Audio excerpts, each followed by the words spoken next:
누군가를 위한다는 마음은 아주 귀한 마음입니다. 다른 사람을 위해 배려하고 돕고자 하는 따뜻한 마음이기 때문입니다. 이 마음은 때로는 작은 행동으로 나타나기도 하고 때로는 큰 희생을 요구하기도 합니다. 다윗은 하나님을 위하는 마음이 있었습니다. 자기는 하나님의 집에 거하지만 하나님의 언약궤가 장막 아래에 있다는 사실이 내내 마음이 걸렸습니다. 그래서 모든 힘을 다해 하나님의 집을 짓고자 하였습니다. 다윗의 마음에 하나님은 어떻게 응답하셨을까요? 하나님께서 이스라엘의 주위의 모든 원수를 무찌르게 도와주셨습니다.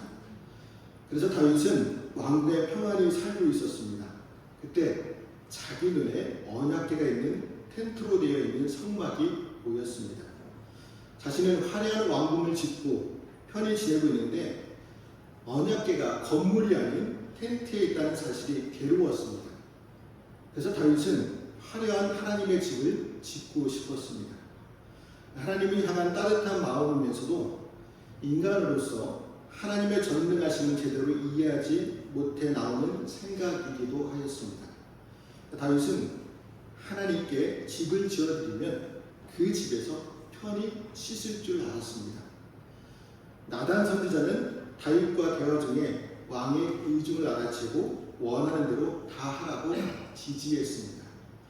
하지만 나단이 선지자로서 한 가지 실수한 게 있었습니다. 그것은 아무리 그럴 때 보이더라도 하나님께 여쭈어 보아야 하는데 그렇게 하지 않았습니다. 그래서 하나님께서는 나단에게 무슨 말씀을 하셨을까요? 이 4절에 있는 말씀을 같이 읽어보겠습니다. 가서 내 종 다윗에게 말하기를 여호와의 말씀이 너는 내가 거할 집을 건축하지 말라. 하나님은 다윗의 생각대로 화려한 집에서 거할 생각이 없으셨습니다. 하나님은 출애굽 이후 사사시대에 이르기까지 장막 가운데 거하신 것에 불평한 적이 없고 또한 성전을 건축해 달라고 요구한 적도 없다고 말씀하셨습니다. 그러니까 지금까지 하나님은 집에 있지 않고 오직 이 장막과 저 장막에서 이스라엘 백성들과 함께 돌아다니셨습니다. 그걸 좋아하셨습니다. 그걸 바라셨습니다. 하나님은 근사한 집에 앉아서 절받는 신이 아닙니다. 광야의 먼지를 뒤집어 쓴 장막과 성막 안에서 백성들과 함께 거닐고 돌아다니시는 하나님이십니다. 하나님의 집은 온 우주 만물입니다. 아니, 온 우주 만물이 다 담을 수 없고 하늘과 하늘의 하늘이라도 감당할 수 없습니다. 그런 하나님께서 언제 한 번이라도 내 집 좀 지어달라고 말씀한 적이 있으셨습니까? 두꺼봐 헌집 줄게 새집다오 손등에 모래를 쌓으며 집 지어달라고 노래를 부른 적이 있으셨습니까? 한 번도 없으셨습니다. 하나님께서는 왜 근사한 집에 앉아 살지 않으시고 백성들 틈에서 찾아와 돌아다니시며 함께 거니셨을까요? 창세기 3장에 동산에 거니시는 하나님을 떠올려 보면 알 수 있습니다. 그러니까 에덴 동산에서 하나님은 아담과 함께 거니셨습니다. 아담은 하나님과 함께 이런 저런 이야기를 나누면서 행복했습니다. 또한 아담은 하나님의 인도하심과 다스림 안에서 거하면서 기뻐했습니다. 이것이 바로 하나님과 동행입니다. 하나님이 잘 다스리는 자기 백성을 위해 하나님께서 먼지를 뒤집어 쓴 천막 속에서 백성과 함께 동행하셨습니다. 하나님은 집이 필요한 것이 아니었습니다. 집이 아니라 에덴의 첫 아침 동산에서처럼 백성과 함께 거닐고 동행하고 싶으셨습니다. 다윗과 나단은 이런 하나님의 뜻과 마음을 몰랐습니다. 사람들이 보기에 선하고 합당해 보인다고 해서 그것이 다 하나님께 합당한 것은 아닙니다. 다윗의 생각과 계획이 얼마나 아름답습니까? 다윗에게 하나님께 대한 열심이 없었다면 그런 생각을 못했겠죠. 다윗의 하나님께 대한 열심은 그 누구보다도 컸습니다. 그래서 하나님의 집을 짓기로 마음먹었습니다. 하지만 그 계획은 하나님에 의해 거부당했습니다. 하나님의 생각과 뜻에 맞지 않았기 때문입니다. 우리는 종종 신앙적인 근거에서 합당하다고 생각하면 그것이 하나님의 뜻인 것처럼 생각할 때가 있습니다. 물론 신앙적인 근거 안에서 우리의 사역을 준비하고 진행되는 것은 매우 중요한 일입니다. 또한 그렇게 진행되는 일들은 대부분 하나님의 뜻에 합당한 것으로 여겨집니다. 그러나 그런 일이 항상 하나님의 뜻과 일치되는 것은 아닙니다. 사람이 보기에 선하고 합당한 일이라도 예외적으로 하나님의 뜻이 아닌 경우가 있습니다. 물론 그 자체가 악하기 때문은 아닙니다. 다윗의 계획을 불허하면서도 7절 이하에 나오는 다윗에게 영원한 언약을 주신 것을 통해서도 알 수 있습니다. 다윗의 계획과 마음을 하나님이 선한 것으로 인정하셨기 때문입니다. 그러나 아무리 선한 일이라도 하나님의 생각과 다를 수 있습니다. 그래서 하나님의 뜻은 항상 여쭈어 보아야 합니다. 사도 바울은 2차 전도 여행 당시 1차 여행 때 방문했던 소아시아 지역을 중심으로 복음 전파 계획을 세웠습니다. 하지만 하나님은 성령을 통해 바울의 발걸음을 유럽으로 향하도록 인도하셨습니다. 또 바울은 여러 차례 로마에 가서 복음을 전하기를 소원하였지만 뜻을 이루지 못하고 겨우 제수의 신분으로 로마에 갈 수 있었습니다. 바울의 계획에 선하지 않은 것이 있습니까? 없습니다. 그러나 바울의 계획도 하나님의 뜻에 맞지 않았습니다. 바울도 이러한 하나님의 뜻을 알고 자신이 이미 계획한 진로까지 변경시켰습니다. 여러분 항상 무슨 일을 하더라도 하나님께 여쭈어 보시기 바랍니다. 아무리 합당하고 논리적인 일이라 하더라도 그것이 하나님의 뜻에 맞지 않는 일이라면 과감히 포기해야 합니다. 우리의 논리와 근거로 하나님을 설득시킨 것이 아니라 하나님의 뜻에 순종하시기를 바랍니다. 다윗은 하나님께 집을 지어드리고 싶었는데 하나님께서 다윗의 집을 지어주셨습니다. 하나님께서 다윗을 위해 어떤 집을 지어주셨습니까? 7절부터 10절까지의 말씀을 보면 다윗의 이름을 존귀하게 하고 이스라엘이 정착하여 다시는 옮겨 다닐 필요가 없게 하며 모든 대적이 굴복하게 하고 다윗을 위해 한 왕조를 세우겠다고 약속하셨습니다. 하나님께서 세우려는 다윗의 집은 왕조를 세워 그 왕조를 영원히 하시려는 집입니다. 하나님은 건축의 주체에 대한 관점을 바꾸셨습니다. 이제까지 다윗은 자기가 하나님을 위해 집을 건축해야겠다는 생각으로 살았습니다. 그런데 하나님은 그 시각을 180도로 바꾸셨습니다. 다윗이 아니라 하나님께서 다윗을 위해 집을 지어 오셨다고 말씀합니다. 하나님께서 다윗을 목동 시절에 불러서 양떼가 아닌 이스라엘 백성의 목자로 세우셨습니다. 그리고 다윗이 어디로 가든지 대적을 이기게 하셨습니다. 그리고 장차 다윗 왕조를 더욱 견고하게 하셨습니다. 하나님은 인간이 자기 힘으로 하나님의 집을 건축한다는 시각을 하나님께서 그의 백성을 위해 집을 지어주신다는 관점으로 바꾸셨습니다. 이처럼 하나님의 나라 역사는 인간의 힘에 아닌 하나님의 은혜로 이루어집니다. 인간은 하나님의 사역에 동참하여 그 은혜를 누려야 합니다. 우리가 하나님의 사역에 동참하는 것은 큰 영광이며 은혜입니다. 그 사역에 동참할 때 우리는 공동체인 가정과 교회 그리고 나라가 하나님의 나라가 되게 하는데 주인공이 되기 때문입니다. 우리가 공동체를 하나님의 나라로 변화시키는데 주인공이 되고 싶지 않으십니까? 그 영광을 누리고 싶지 않으십니까?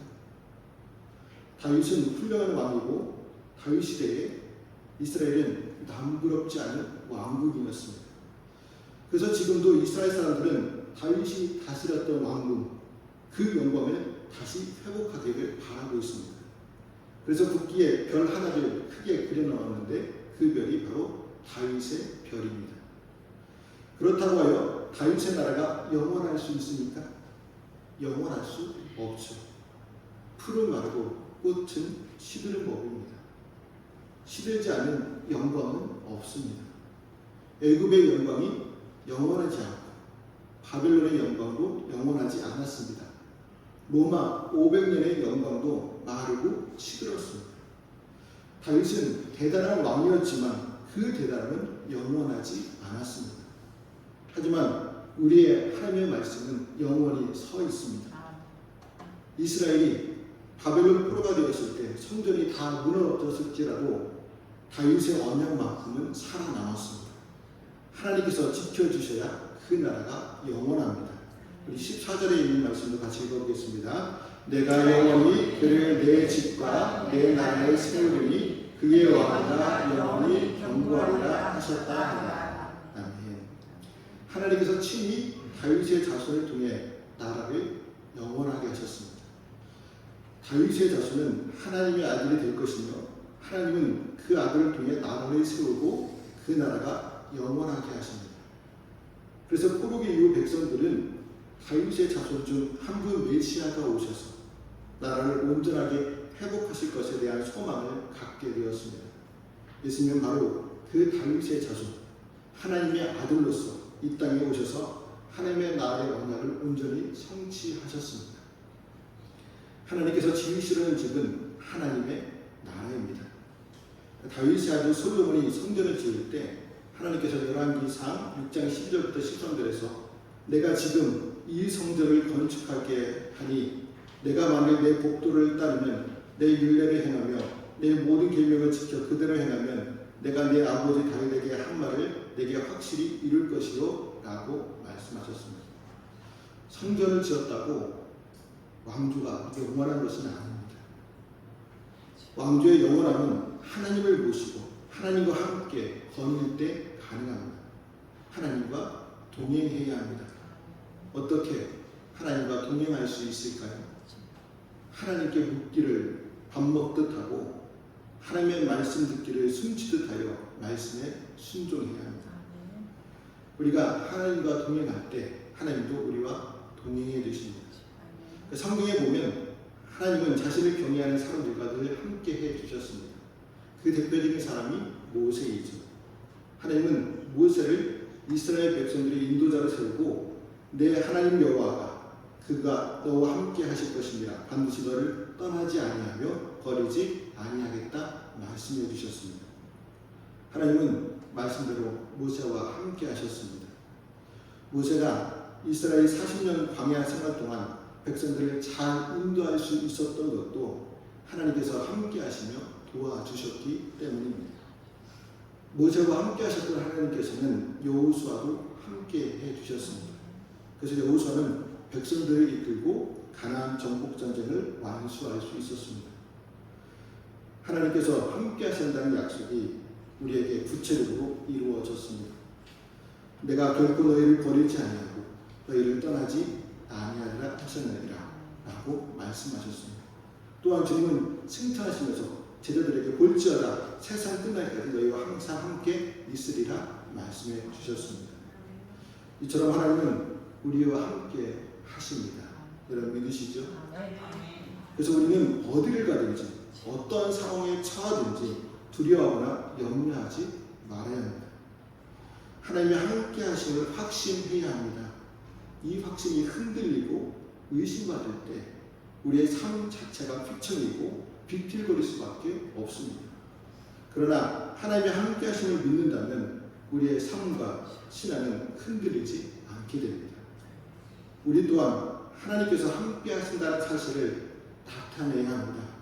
말씀드린 것처럼 하나님께 묻기를 반복듯 하고 하나님의 말씀을 듣기를 숨쉬듯 하여 말씀에 순종해야 합니다.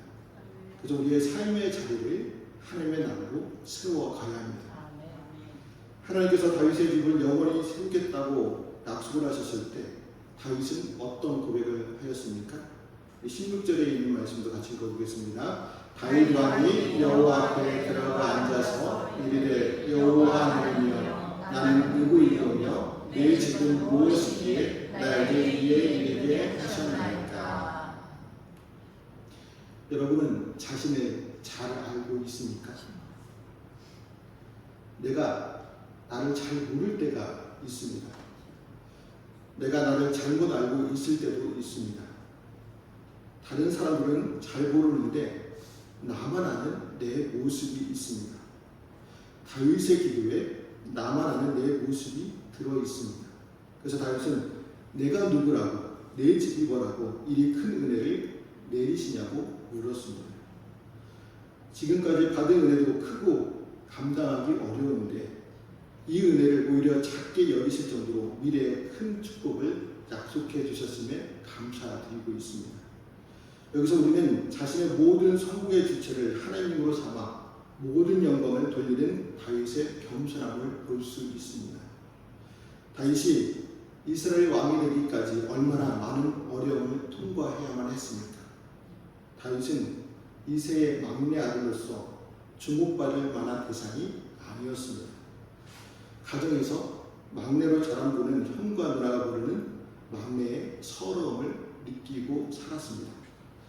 어린 나이로 인해 부모님의 관심이나 사랑을 덜 받거나 형제 자매에게 양보해야 할 일이 많아 서운함을 느끼고 어른들의 대화에 끼기 어렵거나 중요한 결정에서 제외될 때 받는 서러움이 있었습니다. 또한 직장에서 막내의 서러움들이 있죠. 사회생활의 경험이 부족하여 업무 지시를 받거나 어려운 일을 도맡아야 하는 경우가 많고 선배들의 눈치를 보거나 자신의 의견을 제대로 표현하기 어려움을 겪는 서러움이 있습니다. 이렇게 다윗은 막내의 서러움을 겪으면서 살았습니다. 그러한 다윗이 이스라엘 왕이 되기까지 험난한 과정을 겪어야 했고 죽을 고비도 여러 번 넘겨야 했습니다. 이렇게 볼 때 다윗은 오늘날 우리가 흔히 말하는 자수성가한 대표적인 인물입니다. 그렇다면 다윗의 모든 성공은 자기가 받아야 마땅합니다. 영광을 취해야 마땅합니다. 그러나 다윗은 성공의 영광을 자신이 취하지 않았습니다. 하나님께 모든 영광을 돌렸습니다. 다윗은 자신의 성공의 배후에는 하나님의 선택과 인도하심이 있음을 깨달았습니다. 그래서 성공의 영광을 자신이 취하는 대신에 하나님께 돌렸습니다. 다윗의 태도는 우리가 가져야 할 태도입니다. 왜냐하면 우리 역시 다윗과 마찬가지로 하나님의 인도하심과 다스림을 인정하고 고백하는 사람들이기 때문입니다. 그래서 우리는 하나님께 모든 영광을 돌리는 것이 마땅합니다. 왜냐하면 우리가 그 일을 위하여 수고했어도 그것을 이루시는 분은 하나님이시기 때문입니다. 사람들은 자신을 드러내기를 좋아하죠. 내가 이루어 놓은 것, 내가 성취한 것 등 모든 것에 내가 들어가기를 바랍니다. 그렇기 때문에 겸손과 감사의 고백을 찾아볼 수가 없습니다. 그런데 이러한 일은 교회 안에서도 일어나고 있다는 것이죠. 교회 안에서조차 하나님의 영광이 드러나고 예수님의 이름이 높임받기보다는 인간이 영광을 받고 드러나는 일이 너무나 많습니다. 이것은 인간이 하나님께 돌아갈 영광을 가로채는 범죄입니다. 우리는 성공의 영광을 하나님께 돌리고 자신은 하나님의 도구임을 고백해야 합니다. 성경을 보면 베드로와 요한은 성전의 미문에 앉은 백인을 고친 후에 자기들을 주목하자 그들을 향하여 우리 개인의 권능과 경건으로 이 사람을 걷게 하는 것처럼 왜 우리를 주목하냐라고 하며 사람들로 하나님께 영광을 돌리게 했습니다. 또 베드로는 중풍병에 걸린 에니야를 고치고 죽은 도로가를 살리는 놀라운 일을 행하였습니다. 그런데 성경을 보면 베드로가 에니야를 고치고 죽은 도로가를 살린 것을 본 많은 사람들이 주께로 돌아갔다고 말씀하고 있습니다. 고대 그리스 시대 때 베드로와 같은 기적을 행하는 사람을 신으로 여겼습니다. 그럼에도 베드로의 기적을 본 많은 사람들이 베드로를 높이지 않고 오히려 주께로 돌아갈 수 있었던 것은 베드로가 자신을 철저하게 낮추고 모든 영광을 하나님께 돌렸기 때문입니다. 바로 이러한 모습이 성도의 합당한 태도입니다. 우리는 삶에 나타나는 모든 영광을 하나님께 돌리고 높이는 성도가 되어야 합니다. 그리고 그 영광을 통해 예수 그리스도를 소개하고 사람들이 주께로 돌아갈 수 있도록 힘쓰는 성도가 되어야 합니다. 다윗은 지난날의 은혜도 헤아릴 수 없을 만큼 감사한데 지금까지의 은혜가 오히려 작게 보일 만큼 약속해 주셨음에 감사하고 영광을 돌렸습니다. 그리고 다윗은 27절에서 이렇게 기도하였습니다. 27절에 있는 말씀도 같이 읽어보겠습니다. 이제 주께서 종의 왕주의 복을 주사 주 앞에 영원히 두시기를 기뻐하시나이다. 여호와여 주께서 복을 주셨사오니 이 복을 영원히 누리리이다 하니라. 다윗은 이스라엘의 역사를 통해서 하나님의 약속이 구체적으로 성취된 것을 보았습니다. 또한 그리스도에 의해 세워질 하나님의 나라를 소망하며 누리기를 바랬습니다. 이처럼 우리의 신앙생활은 하나님의 약속이 이루어지기를 바라는 거룩한 소망의 생활입니다. 우리는 하나님의 약속을 따라 영원한 생명을 누리는 하나님의 나라가 온전히 임하기를 소망해야 합니다. 단순히 소망하는 생활이 아닙니다. 성경은 믿음은 바라는 것들의 실상이라고 말씀합니다. 믿는 자에게는 소망이 먼 미래의 일이 아니라 현재 자기에게 이루어지는 일입니다. 하나님의 약속에 대한 믿음은 우리로 이미 그 약속을 누리며 살게 합니다. 믿음이 있는 자는 하나님의 약속을 미리 누리며 살아간다는 것이죠. 하나님의 약속의 특징이 무엇입니까? 그대로 이루어진다는 특징이 있습니다. 그래서 약속에 대한 믿음이 있다면 우리는 얼마든지 그 약속이 완전히 이루어지기 전에도 누리며 살아갈 수 있습니다. 다윗은 여호와여 주께서 복을 주셨사오니 이 복을 영원히 누리겠다고 믿음의 고백을 하였습니다. 알랭드 보통의 행복의 건축이라는 책에서 이런 말이 있습니다. 어떤 공간과 어떤 희망이 일치했을 때 우리는 그것을 집이라고 부른다고 하였습니다. 하나님께서 다윗에게 집을 지어주시겠다고 약속하셨습니다. 하나님께서 지으시려는 집 공간에 새겨 두신 희망은 바로 하나님의 나라입니다. 뜻이 하늘에서 이루어진 것과 같이 땅에서도 이루어지는 나라입니다. 그리려 우리는 먼저 그의 나라와 그의 의를 구해야 합니다. 하나님이 다윗의 후손을 통해 하나님의 집과 나라를 세우겠다는 언약은 예수 그리스도를 통해 성취되었습니다. 이제 예수 그리스도를 믿는 사람이 하나님을 모신 성전입니다. 바로 저와 여러분들이 하나님의 성전입니다. 아멘. 그러므로 우리가 성전인 것을 믿으며 하나님의 말씀과 계획에 순종하여 주님의 일을 감당하는 저와 성도들이 되시기를 주님의 이름으로 말씀드립니다. 아멘. 기도하시겠습니다.